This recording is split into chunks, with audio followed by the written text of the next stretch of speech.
Previous session we have completed the design of beam. In this lecture, we are going to start with the design of column.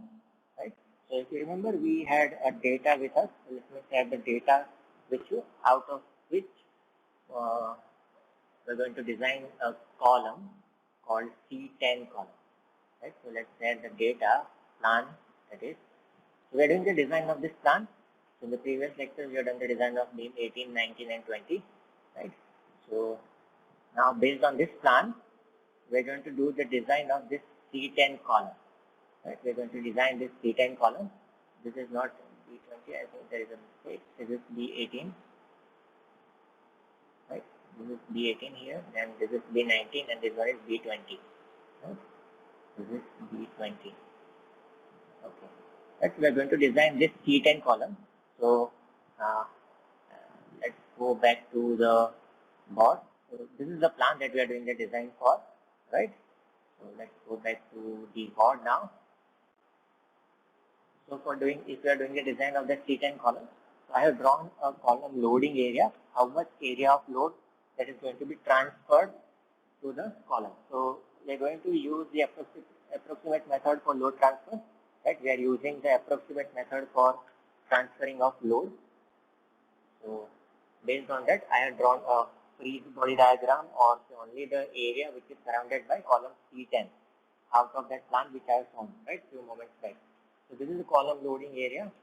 So if you can see, there is a C13, C14, and surrounded by 11, 7, 6, 5, and 9. Right? This is beam 18, 16, 21. This is C10. So from the top slab, which is 4 meter length, half of the slab load will be transferred to this C10. So suppose this is a square here, this is 6 meter by 4 meter, right? So 2 meter, if I divide it into 4 parts, so if I divide it into 4 parts, this is part 1, 2, 3, and 4, right? So this fourth part, which is comprising of 2 meter by 3 meter, this is 2 meter by 3 meter. So this much area will be transferred to C10. Similarly, on right hand side also, 3 meter by 2 meter area load is transferred to C10. Now in the below side, we have this is 6 meter, and this horizontal is again 6 meter or 3 meter, right? This is 3, this is 3. So on top, we had a two-way slab, right? So in two-way slab, it is transferred by dividing them into 4 parts. In one-way slab, direct horizontal length is directly transferred to the C10. Vertical length, we need to divide it by 2. So this slab load is transferred half on this C10 and half will be transferred to C14, right? Because here we have only 2 columns. If we had 2 more columns over here, then again we need to divide it into 4 parts. Right? So in top, we had 4 columns surrounding a slab. Here, for this slab, there are only 2 columns, right? So we need to divide this slab load, half on this slab, half on this column, right? So this is how you do the load, you draw the load distribution area for column.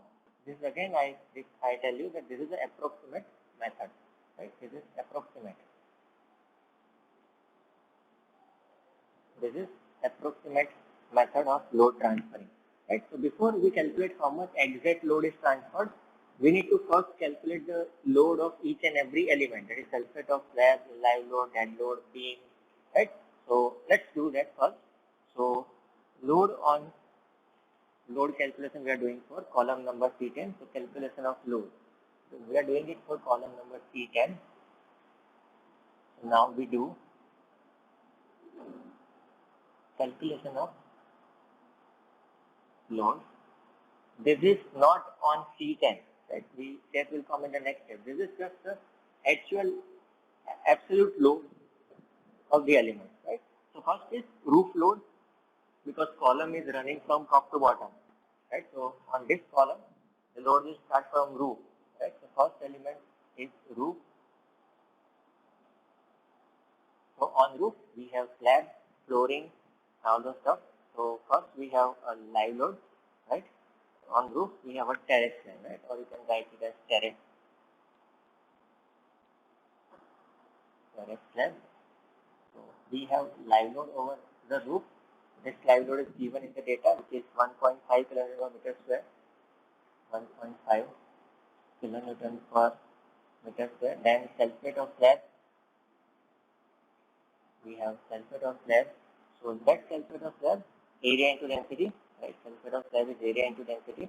Now there are two slabs. One is one-way slab, second is two-way slab. So generally we take higher loads, right? One-way slab depth is 0.115. Here we got a depth as 0.135 meter. Right? So we consider the higher value 0.135 multiplied by 25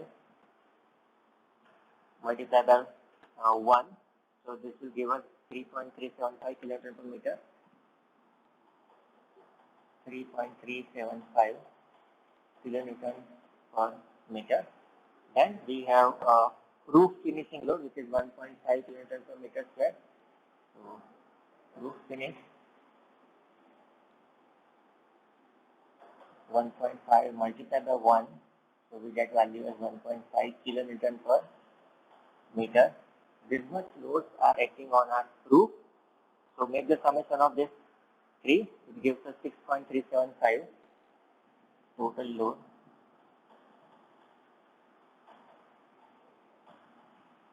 Kilonewton per meter. Then do the factor. Factored load will be 1.5 multiplied by 6.375, which will give me my answer as 9.56 kilonewton per meter.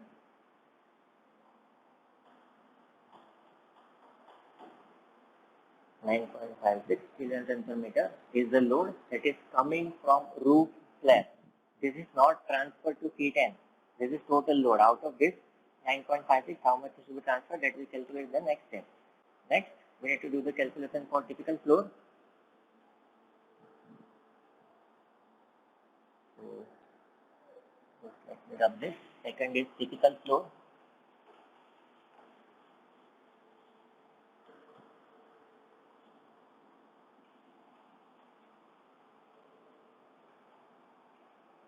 Steps are same. We have a live load on typical floor, which is 4 kilonewton per meter square. Right? So 4 kilonewton per meter square. Then we have sulfate of slab. It will be same, right? Sulfate of slab.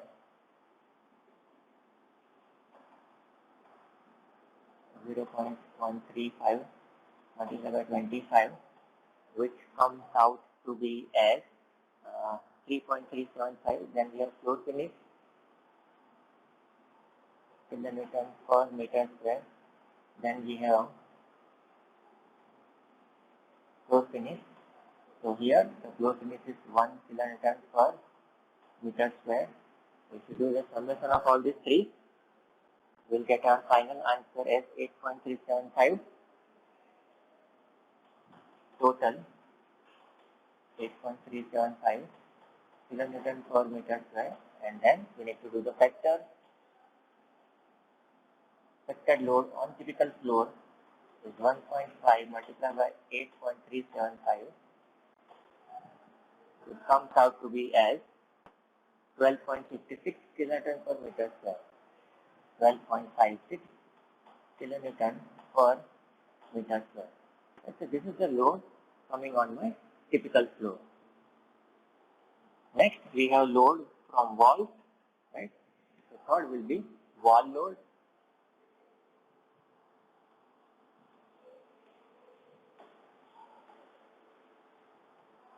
So let's calculate wall load, that is third point.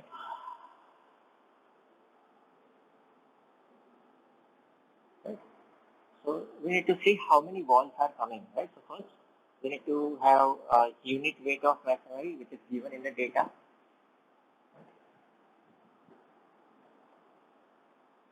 Unit weight is given as 20 kilonewton per meter cube. So meter square, not cube, meter square, 20 kilonewton per meter square. Then we have a height of masonry wall. We need to calculate height of masonry wall. So again, we need to see how to calculate the height of masonry wall. Suppose this is one floor we have. and this is the second floor we have. So this is a masonry wall. The total height is given 3.375, 3.35. Beam depth we have taken as 450 mm. So whatever remaining will be there, that will be my height of masonry wall. So 3.35 minus 0.45. This will be my height of masonry wall, which comes out to be 2.9 meter. This 0.45 is the depth of beam, overall depth of beam, not effective depth, right? So height of masonry wall we got as 2.9 meter. This is very important for step in load calculation. Most of the time we forget to deduct this height of beam, right? So this will create a very huge impact in your load calculation and also even in estimation also, right? So next we need to find out weight of wall. So weight of wall.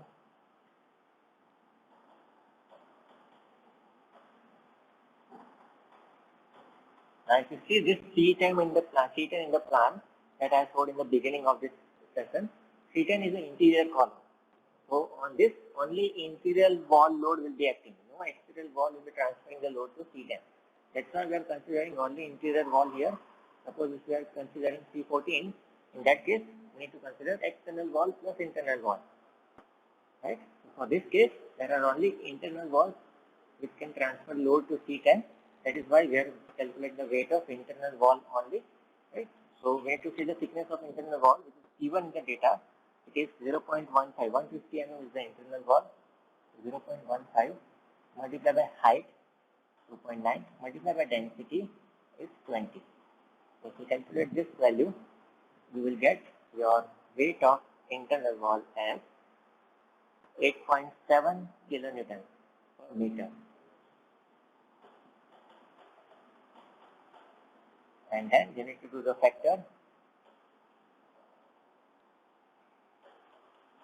Factor load will be 8.7 multiplied by 1.5, which comes out to be 13.05 kilonewton per meter. 13.05 kilonewton per meter. This is how we calculate the load from wall. Then after wall we have beams, right? So load from main beam, fourth point.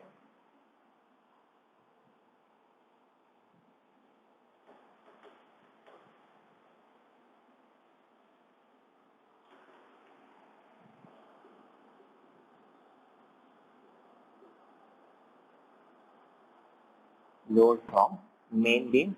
So we have size of beam with us, right? 230 by 450 mm. Size of beam is 230 by 450 mm.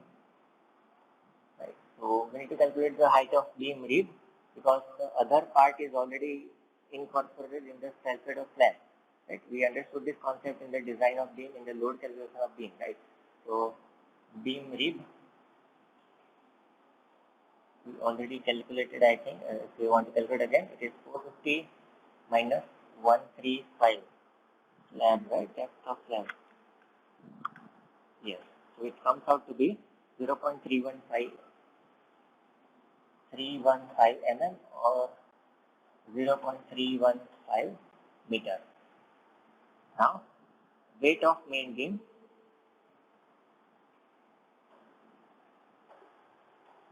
Weight of main beam is given by 0.135 multiplied by not 135, it is 315. It is 315. 0.315 multiplied by 0.23 multiplied by 25.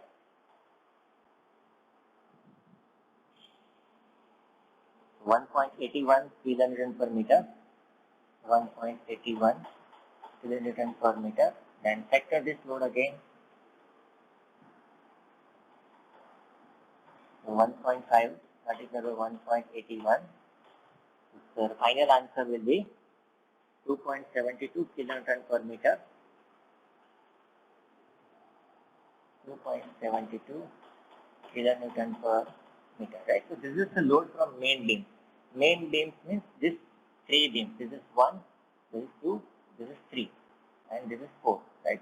4 black colored are main beams. 18, 10, then this horizontal 2 horizontal beams, right? So this is the load from main beam. Then we have secondary beam also, B16 and B21, right? This is also going to transfer half of the load to C10. This is also going to transfer half of the load to C10. So fifth step is load of secondary beam. So instead of main beam, we have secondary beam.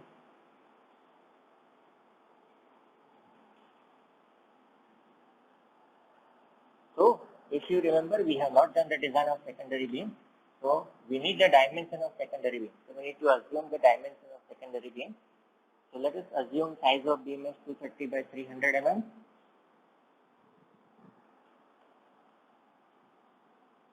We assume the size of beam is 230 by 300 mm. We calculate the beam rib, right? We need to calculate the rib. So again, 300 minus 135. So this will give me about 0.165 meters, right? So 165 mm and 0.165 meters. Then we have a self weight of beam. This is secondary beam. It will be 0.23 multiplied by 0.165 multiplied by 20. If you calculate this, this will give you answer as 0.95 kiloton per meter.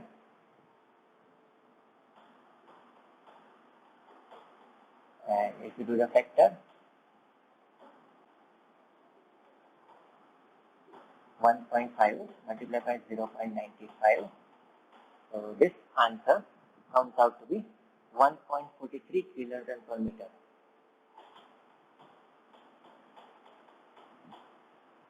Right, so this completes my actual loads that are to be transferred on the column. Right, these are the loads which are to be transferred to the column. Right. So before doing that transferring of the load, we need to calculate the floor area transferring load to C10. Floor area transferring load to column C10. So how to calculate it? Let us see. Floor area transferring load to C10. The concept that we understand in the beginning of the lecture, we need to show it as a calculation also, right? So floor area transferring load to C10. So whatever loads we have calculated, those loads are not 100% transferred to C10. These are distributed. So how much floor area, that shaded portion, how to calculate this area? That is what we are going to see now. So floor area transferring the load to C10. As you can see from the figure, what is the area? Horizontal distance is 6, vertical distance is 5. Right? So this is 6 meter horizontal. This distance vertical shaded area of the shaded portion. Right? So it will be 6 multiplied by 5, 30 meter square area will be transferring the load to column C10. That is a slab load. Then we have walls also, right? So length of walls transferring the load is one part. Then length of wall. How much length of wall will be transferring the load to C10? Suppose there is a wall here. So this is 6 meter. Out of 6 meter, how much load is to be transferred? This is 4 meter. How much load is to be transferred? Again, horizontal, there are 2 more walls. So for that, 6 plus 5. Simple. This is the area. This is total is 6. No, this is shaded area, right? From top to bottom. This is 5 meter. Horizontal is 6 meters. On the horizontal beam also we have wall. On the vertical beam we have also wall. So 6 plus 5. This is from the shaded area beam only. Because walls are on beam generally. Right? So 6 plus 5. Plus we need to transfer the load from the walls which are to be casted on this secondary beams also. Right? So how to transfer that load? that is to be transferred as 1 multiplied by 2 multiplied by 3, 1 multiplied by 2 multiplied by 3 divided by 2. Now let us understand how this is coming.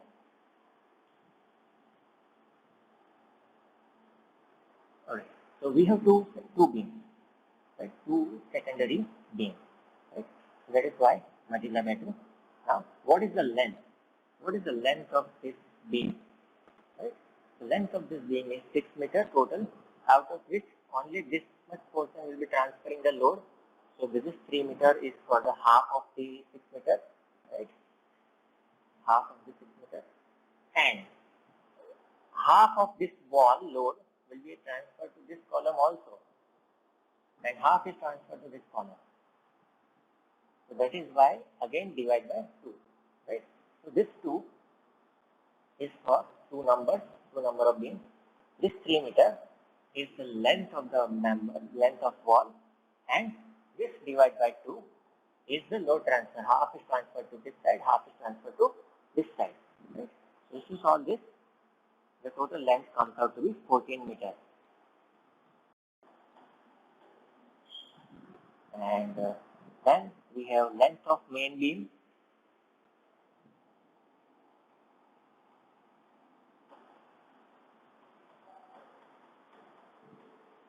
It is simple, 6 plus 5, 11 meters.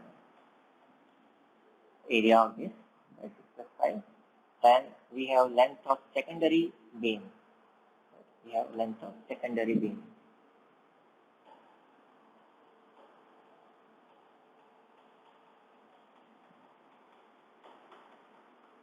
So it is again same way it is to be calculated. So it is 1/2 multiplied by 2 by 3. 1/2 multiplied by 2 by 3. I hope the concept is clear. So to calculate this, we have to answer as 3 meters.